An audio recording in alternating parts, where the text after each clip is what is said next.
Timothy 18 says, "This charge I commit to you, son Timothy, according to the prophecies previously made concerning you, that by then you may wage the good warfare, having faith and a good conscience, which some have rejected.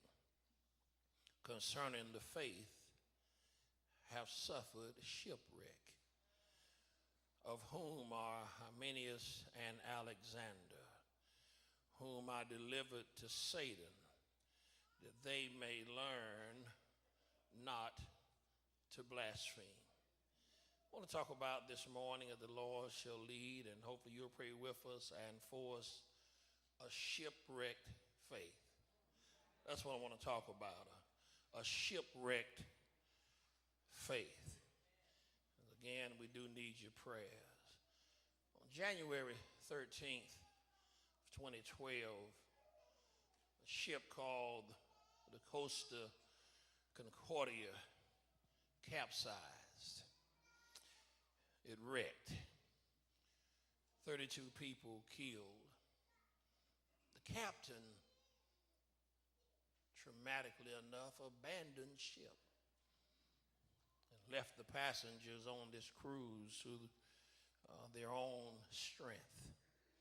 Hundreds injured. And now he's, of course, being charged with manslaughter. A few months ago, on March 14th, many of us noted the Carnival cruise ship that lost its power out on the sea. And for about 8 days, the people had to survive with no power on the ship, and unspoken and horrific events and challenges that they had because the ship ran out of power. Shipwrecked on the open sea. Too far to turn around. Paul let them know that your faith, even when you're saved, because I'm talking to somebody who has faith, you can't have a shipwrecked faith if you don't have faith. Faith comes by hearing, and hearing by the word of God. So I'm talking to folk that's saved right now. This is not necessarily an evangelistic message. This is for somebody who is like the ship from England that's stuck on a barrier reef of life. Somebody who was on the right path and serving the Lord, but somehow or another life has caused your ship to be torn up, or your ship to be stuck on a barrier reef, stuck where you are, stuck in your Christian walk. And you know one thing about it, I didn't come to condemn you for being stuck, because life gets hard sometimes.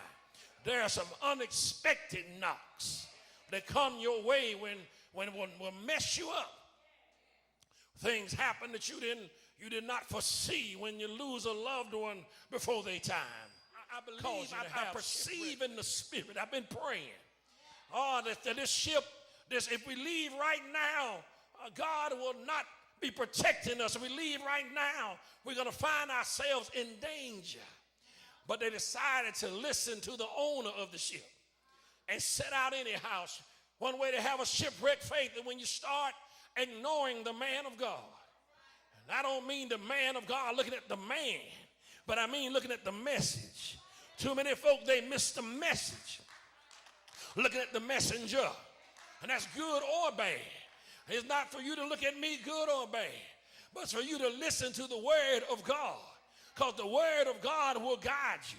The word of God will keep you. The word of God will save you. And Paul told them, I perceive in my spirit that God is saying this trip is full of danger, but they would not listen. Not only would they not listen then when they started off, and this is what happened many times when you have a shipwrecked faith. When they started off, everything went all right. As a matter of fact, the seas were smooth and the sun was shining. That's what makes people think I don't need this stuff they call Christianity.